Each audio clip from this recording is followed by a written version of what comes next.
Hello there. Inflation in the UK has moderated somewhat from a very high level. In November, consumer prices rose 10.7% year on year. That's what the ONS Statistics Office said on Wednesday in London. In October, the inflation rate was still 11.1%. That was the highest level since they took those statistics in 1997. Experts had expected the inflation rate to fall in November, but it assumed a slightly higher rate of 10.9%. The price increase has also weakened in a monthly comparison.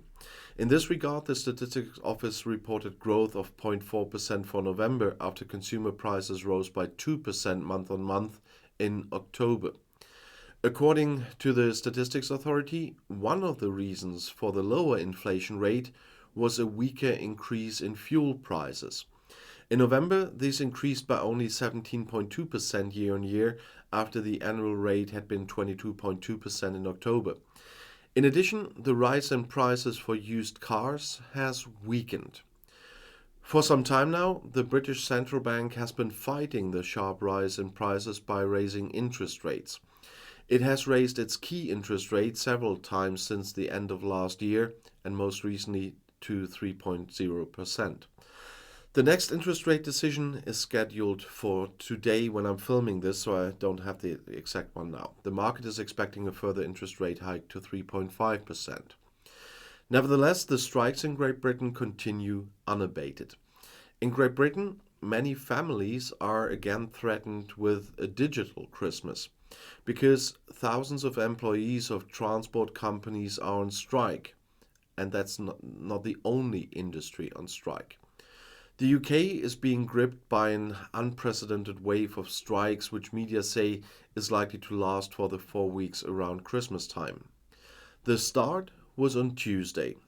Tens of thousands of railway employees went on a 48-hour strike, with commuters being the most affected.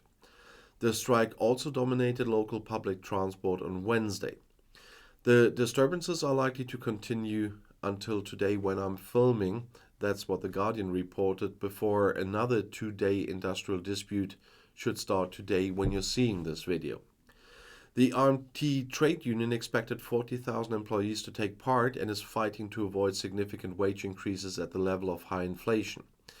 The work stoppages could be the prelude to a long strike phase in which the post office and nurses, among others, also take part. So it's a lot of jobs doing that. During the first 2 days of the strike, the trains were only to run from 7:30 a.m. and 6:30 p.m., and only every fifth connection was to be offered during this period. People in Great Britain were asked not to travel if possible. Many fear that they will not be able to be with their families in time for the holidays and will have to celebrate another digital Christmas via online chats.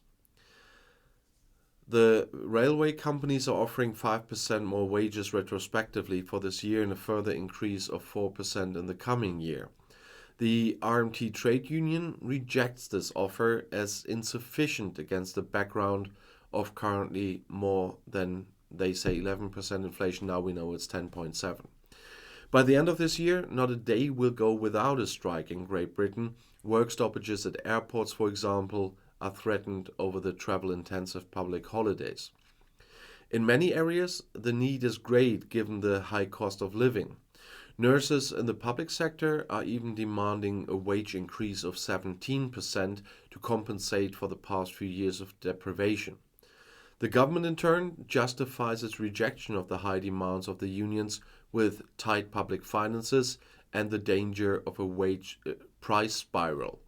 Among other things, they called on the RMT to cancel the strike so as not to jeopardize British travel plans at the end of the year. But it is affecting everything. We have some guests here from Wales at the moment, and they have to leave earlier than it was originally planned when we planned the trip because of the railway strikes. Otherwise, it will be quite annoying to get home in time to work again. So it makes a lot difficult, but strikes are a legal thing and the government wants to make them illegal, but we will see how that will work. I'll see you in my next video. I'll be back.